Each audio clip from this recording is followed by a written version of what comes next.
Isaïe chapitre 1, Jésus au nom du Christ, prophétie d'Isaïe, fils d'Amon, Sujida et Jérusalem, au temps d'Osias, de Jotham, d'Achas, d'Ézéchias, roi de Juda. Cieux, écoutez, terre, prête l'oreille, car l'Éternel parle. J'ai nourri et élevé les enfants, mais ils se sont révoltés contre moi. Le bœuf connaît son possesseur et l'âne la crèche de son père. Israël le connaît bien. On peut n'a point d'intelligence. Malheur à la nation pécheresse, au peuple chargé d'iniquité, à la race des méchants, aux enfants corrompus. Ils ont abandonné l'Éternel, ils ont méprisé le Saint d'Israël. Ils se sont retirés en arrière. Quel châtiment nouveau vous infligez? Quand vous multipliez vos révoltes, la tête entière est malade, et tout le cœur est souffrant. Et la plaine, la plante du pied jusqu'à la tête, rien n'est en bon état. Ce ne sont que blessures, contusions et plaies. Ils n'ont été ni pensés, ni bandés, ni adoucis par lui. Votre pays est dévasté, votre ville est consumée par le feu.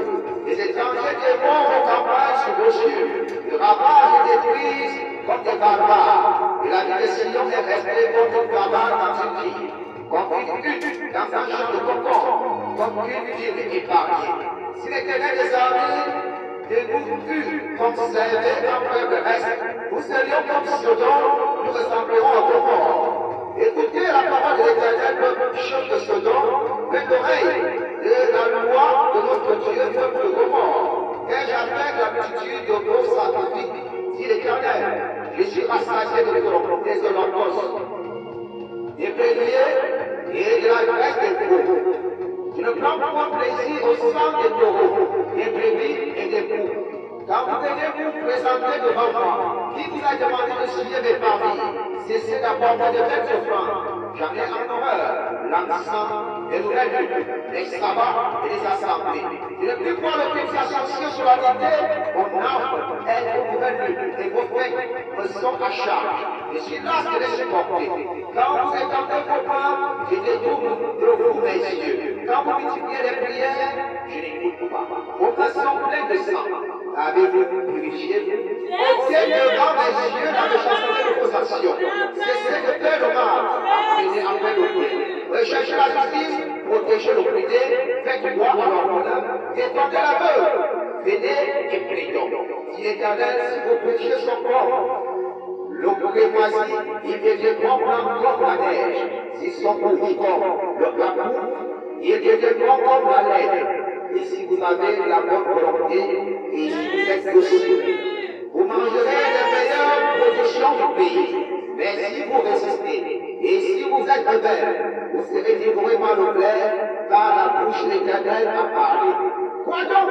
La cité fidèle est devenue une prostituée. Elle était remplie d'équité, la justice y habitait. Et maintenant, il y a des assassins. Ton agence est chargée en scorie. Ton feu a été coupé. Des choses sont rebelles, des complices des voleurs. Tous aiment les présents et courent après les récompenses. Ils ne font pas droit à l'orphelin. Et la cause de la veuve ne vient pas jusqu'à eux. C'est pourquoi voici ce que dit l'Éternel Seigneur, l'Éternel des armées. Le roi d'Israël. Je tirerai satisfaction de mes adversaires. Je me vengerai de mes ennemis. Je porterai ma main sur toi, je fondrai tes scories comme avec la potasse. J'enlèverai toutes tes parcelles de blanc.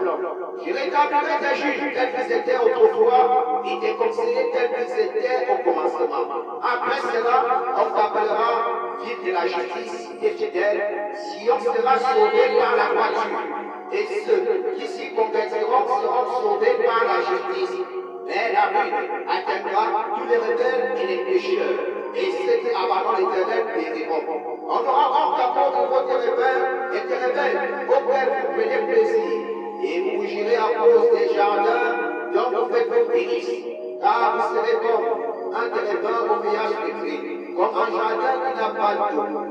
L'homme fort sera comme l'étau, et son œuvre, comme une étincelle, ils brûleront l'un et l'autre ensemble. Il n'y aura personne pour éteindre.